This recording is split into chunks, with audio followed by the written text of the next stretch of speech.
اگر آپ چاہتے ہیں کہ نماز آپ کو کچھ دے تو یہ ڈیپینڈ کرتا ہے کہ آپ نماز کو کتنا کچھ دے رہے ہو. نماز آپ کو پاک کرے تو آپ نے نماز کی پاکیزگی میں کتنا ٹائم انویسٹ کیا ہوا ہے. قرآن کہتا ہے ان الصلاۃ تنہی عن الفحشاء والمنکر ولذکر اللہ اکبر. نماز تو فحاشی کی اور گناہوں سے روکتی ہے. بٹ میرے سے کوئی سوال کر سکتا ہے کہ تو ہاں بھائی میں تو پچھلے 20 سال سے نماز پڑھ رہا ہوں, میں تو گناہوں سے نہیں رکا. تو دیکھیں it is one of two options, یا تو قرآن جھوٹ بول رہا ہے والعیاذ باللہ, یا پھر میں آئی کینٹ ٹرسٹ یو, یا پھر آپ کی نماز نہیں ہے. قرآن تو سچ بول رہا ہے, اللہ کا کلام سچا ہے, پھر آپ کی جو نماز ہے وہ شاید نماز کہنے کے قابل نہیں ہے. جس انٹینسٹی کے ساتھ ہم پڑھ رہے ہیں, جتنی فریکوینسی کے ساتھ ہم پڑھ رہے ہیں, جس طرح سے ٹکرے مار رہے ہیں, خشوع کی طرح, اٹینشن کی طرح, رکوع اور سجدے کیسے ہیں, کیا وہ نماز واقعی میں نماز ہے؟ شاید فرض تو ادا ہو رہا ہو, بٹ کیا وہ اللہ سے ملاقات کی وائب اور فیلنگ دے رہی ہے؟ حذیفہ بن یمان کے سامنے ایک شخص آیا, اس نے نماز پڑھی اور آپ بیٹھے ہوئے تھے مسجد میں. انہوں نے کہا کہ تم کب سے ایسے نماز پڑھ رہے ہو؟ تو انہوں نے کہا پچھلے 40 سال سے. تو انہوں نے کہا اگر تم 40 سال سے نماز پڑھ رہے ہو تو پھر جان لو تمہاری پچھلے 40 سال سے نماز نہیں ہوئی ہے بیٹا. اور پھر انہوں نے ایڈ کیا اور کہا کہ اگر تم اس سٹیٹ میں اسی طرح نماز پڑھتے پڑھتے اللہ تعالیٰ سے مل لو تو یو وڈ میٹ اللہ سبحانہ و تعالیٰ with any other religion not Islam. تم اسلام پہ نہیں اللہ سے ملاقات کرو گے, because you were so quick in your صلاح. آپ سجدہ اور رکوع پراپر نہیں کر رہے تھے, سجدے سے ابھی اٹھے ہی ہیں اور دوبارہ سجدے میں دڑل, بیٹھے ہی نہیں, ٹائم نہیں دیا. اللہ کے نبی صلی اللہ علیہ وسلم کے پاس ایک شخص آیا اور کہا السلام علیکم یا رسول اللہ. نماز پڑھ کے آیا تھا, تو آپ نے کہا کہ ارجع فصلی فإنک لم تصلی. وعلیکم السلام ورحمۃ اللہ, چلے جاؤ نماز پڑھو, تم نے نماز نہیں پڑھی. وہ دوبارہ نماز پڑھ کے آیا, کہا ارجع فصلی فإنک لم تصلی. تیسری دفعہ آیا, کہا دوبارہ چلے جاؤ, یا رسول اللہ سکھائیں مجھے کس طرح سے پڑھنی ہے. آپ نے سارا طریقہ بتایا, اور اس میں جو ایک پورشن تھا وہ یہ کہ رکوع جب سر اٹھاؤ تو تسلی سے کھڑے ہو اور پھر جاؤ سجدے میں. ہم لوگ کیسے بالکل سر اٹھا نہیں پورا, جوائنٹس اپنی پوزیشن پہ نہیں آئے, واپس دھڑل. رسول اللہ صلی اللہ علیہ وسلم فرمایا کہ سب سے بدترین چور وہ ہے جو نماز کا چور ہے. صحابہ نے کہا رسول اللہ وہ نماز کا چور کیسے؟ کہتے ہیں جو رکوع اور سجدے پراپر نہیں کرتا. سو اگر ہمیں نماز میں خشوع اور خضوع نہیں مل رہا, اگر ہمیں نماز گناہوں سے نہیں بچا رہی, تو who is to be blamed? We are to be blamed. We are to be blamed, کیونکہ جو پہلا کوشچن قیامت کے دن ہوگا ہر انسان سے, ان اول ما يحاسب به العبد يوم القيامة من عمله الصلاة فإن صلحت فقد أفلح وأنجح وإن فسدت فقد خاب وخسر. سب سے پہلا سوال جو انسان کے اعمال میں سے کیا جائے گا وہ نماز ہوگی. فإن صلحت فقد أفلح وأنجح, اگر وہ ٹھیک ہو گئی تو وہ کامیاب اور پار ہو گیا, نجات مل گئی اس کو. وإن فسدت فقد خاب وخسر, اور اگر نماز ٹھیک نہ ہوگی تو وہ برباد ہو گیا اور خسارے والا, لوزر ہو گیا. اور پھر کیا فرمایا, ثم يكون سائر عمله على ذلك, اور تمام اعمال پھر اس پہ ڈیپینڈنٹ ہوں گے. حج, اذکار, نفلیں, لوگوں کو کھانا کھلانا, صدقہ خیرات کرنا, وہ اس پہ ڈیپینڈنٹ ہے. اگر the rest of his deed will be judged the same way, اس کے نماز پہ ڈیپینڈ ہوگی اور اسی طرح سے اس کا حساب کیا جائے گا. If we miss salah, we are to be blamed. اور ہمارے, کیونکہ we are the creator of our habits.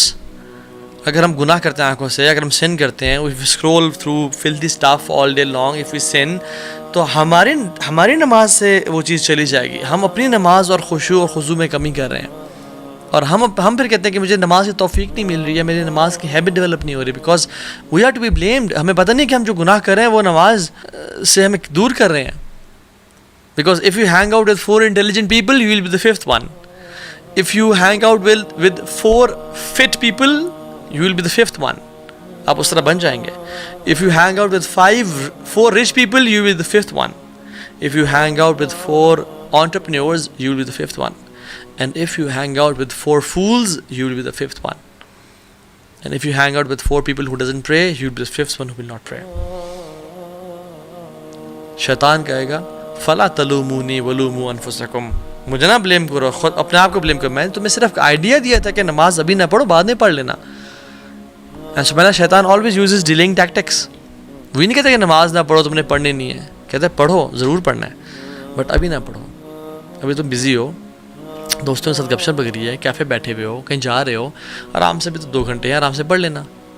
آپ کا گھنٹہ اس کام میں بزی ہو گیا، پھر آپ کو خیال آیا ابھی تو چلو 1 گھنٹہ پڑھا، بس ابھی پڑھتا ہوں تھوڑی دیر میں، یہ کام کر لوں، اینڈ دین آئی ول پرے. اور آپ کا کام اتنا بزی ہوا کہ آپ بھول گیا، سبحان اللہ یار، آج تو فجر کی نماز بھی قضا، ظہر بھی قضا ہو گئی، کلاس میں رہ گئی، اسکول میں رہ گئی، یونیورسٹی میں چلے گئی، عصر بھی قضا ہو گئی. اب اینڈ دین شیطان کمز ٹو یو کہ ابھی تمہاری 5 ٹک تو نہیں پورے ہوں گے، کہ تم نے مغرب اور عشاء پڑھی تو صرف 2 ٹکس ہوں گے، سو واٹس دا بینیفٹ دین. اب کل سے 5 وقت کی نماز پڑھنے کا ارادہ کرو. And then the next day we wake up at 7 AM اور 8 AM ان دا مارننگ، اور آنکھ نہیں کھلی تھی بیکاز رات کو لیٹ سوئے تھے، اوہو آج بھی نہیں، تو پھر باقی نمازیں بھی موٹیویشن ڈاؤن ہو جاتی ہے، and then we don't pray. And this is how شیطان makes us leave our prayers. اور کتنے لوگ ہیں جو قبر تک پہنچ جاتے ہیں اسی امیدوں کے ساتھ کہ ہم کل سے نماز پڑھنا شروع کریں گے، and they never get a chance to pray. اللہم لا تجعلنا منہم، یا اللہ ہمیں ایسے لوگوں میں سے بنانا.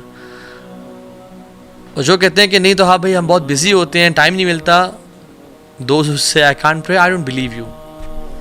آئی بلیو ان اللہ سبحانہ و تعالیٰ. جس نے 50 کی 5 نمازیں کر دیں، اور اللہ تعالیٰ کوئی بھی چیز ہم سے ڈیمانڈ نہیں کر سکتے، نہ کرتے ہیں جو ہمارے لیے ہماری استطاعت سے باہر ہو، اور باقی لوگ بھی تو کر رہے ہیں نا. So I understand your circumstances, but you are to be blamed, unfortunately. I sympathize with you, but آپ کو کرنا ہوگا، آپ کو ایفرٹ کرنی ہوگی، because no one can change you. کوئی آپ کی انگلی پکڑ کے نماز نہیں پڑھوائے گا except you yourself.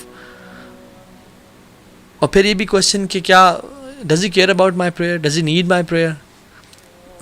He doesn't need it, we need it. It's not him, it's us.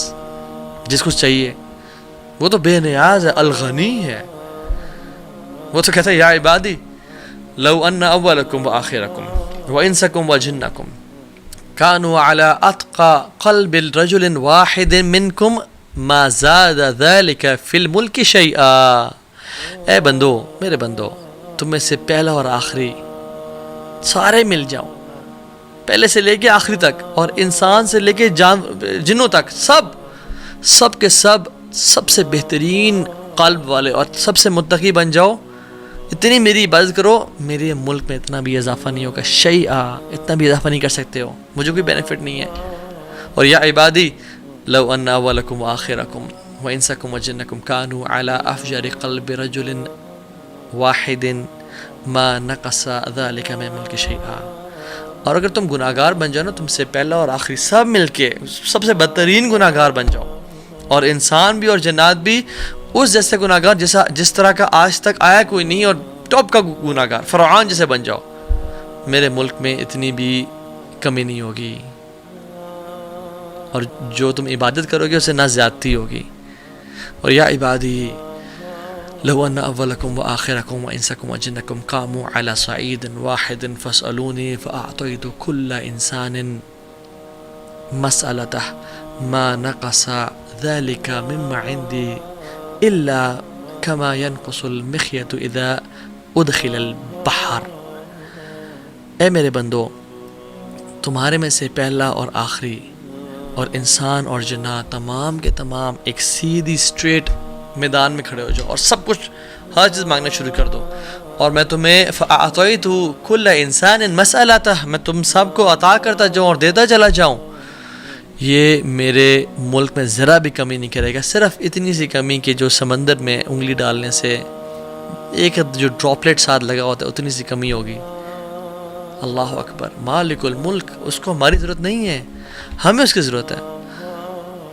اور دیکھیں نا، آپ صلی اللہ علیہ وسلم سبحان اللہ اتنے پرٹیکولر تھے باجماعت نماز کے بارے میں. یہ کہتے ہیں کہ سبحان اللہ، کہتے ہیں کہ میرا دل چاہتا ہے کہ میں کسی کو نہ کھڑا کروں جماعت کرانے کے لیے، اور وہ نماز پڑھائے، اور میں نکل جاؤں، اور وہ لوگ جو گھروں میں نماز پڑھیں یعنی مسجد نہیں آ رہے، ان کے گھروں کو جلا دوں، بٹ مجھے ان کی بیویوں اور بچوں کا خوف آتا ہے.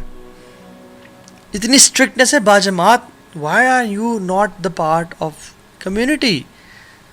مسجد کیوں نہیں آ رہے ہو؟ اتنی ساری احادیث ہیں اس پہ. جب مسجد نہ آنے پہ اتنا کچھ ہے تو پھر ہمارے لیے کیا حکم ہے؟ سبحان اللہ. جو نماز چھوڑا اس کے لیے کیا حکم ہے؟ اس دور میں تو منافقین بھی جو تھے نا، منافقین وہ بھی نماز پڑھتے تھے، اور جو نماز مسجد میں نہیں پڑھتا تھا وہ منافق کنسیڈر، پکا ٹھکا منافق تھا وہ، کہ اب یہ تو منافق ہے. سبحان اللہ. اور ہم لوگ، ایک سعودی عرب کی اسٹوری ہے اور یہ سنا کے بات ختم کرتا ہوں. وہ یہ کہ وہ شخص تھا، وہ جب اس کی وہاں پہ نا مغسلہ ہوتے ہیں سعودی عرب میں، مقصد الارحام، ڈفرینٹ جو غسل دینے کے لیے جگہ ہوتی ہیں. وہ جب آیا نا تو اس کے ساتھ کچھ زیادہ لوگ بھی نہیں تھے، صرف فیملی تھی. جب اس نے غسل دیا نا تو غسل دیتے دیتے اس کی جو چہرے پہ آیا تو چہرہ اس کا بالکل ڈفرینٹ، باڈی سے بالکل ڈفرینٹ تھا. یعنی آگے باڈی کا کلر یہ ہے نا، یا تو وہ بلیک ہوا تھا. اینڈ ہی واز تھنکنگ کہ یہ کیا ہو گیا ہے. اور اس کا منہ کھلا ہوا تھا اور منہ کے اندر کچھ تھا جو کہ کہتے ہیں کہ سبحان اللہ، وہ شخص کہتا ہے کہ اتنی بدبو تھی اس کی وجہ سے پورے مغسلہ میں کہ میں امیجن نہیں کر سکتا. کہتے میرا دل الٹی والا ہو گیا اور ہم نے اس کو دیا اور اس کا منہ بند کیا، اس کے منہ کو صاف کرنا چاہا.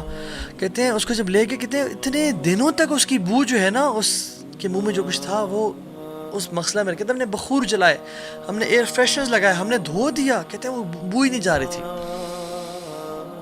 اور his face was completely different than his body، یعنی اس کا جو کلر تھا وہ ڈفرینٹ تھا. تو جب دفنا دیا تو وہ فیملی والے سے ملا، کہتے ہیں آپ کا بچہ کیا تھا، کیا کرتا تھا؟ تو اس فیملی والے نے کہا کہ وہ نماز نہیں پڑھتا تھا. رب اجعل لي مقيم الصلاة ومن ذريتي ربنا تقبل دعاء ربنا اغفر لي ولوالدي وللمؤمنين يوم يقوم الحساب. یا اللہ ہمیں بھی نماز پڑھنے والا بنا، ہماری اولاد کو بھی نماز پڑھنے والا بنا، اور جس طرح نماز پڑھنے کا حق ہے خشوع و خضوع کے ساتھ ہمیں نماز پڑھنے کی توفیق دے، اور ہمیں کبھی ایسا انسان نہ بننا جو اپنی نمازوں کو مس کر دے یا قضا کر دے. وآخر دعوانا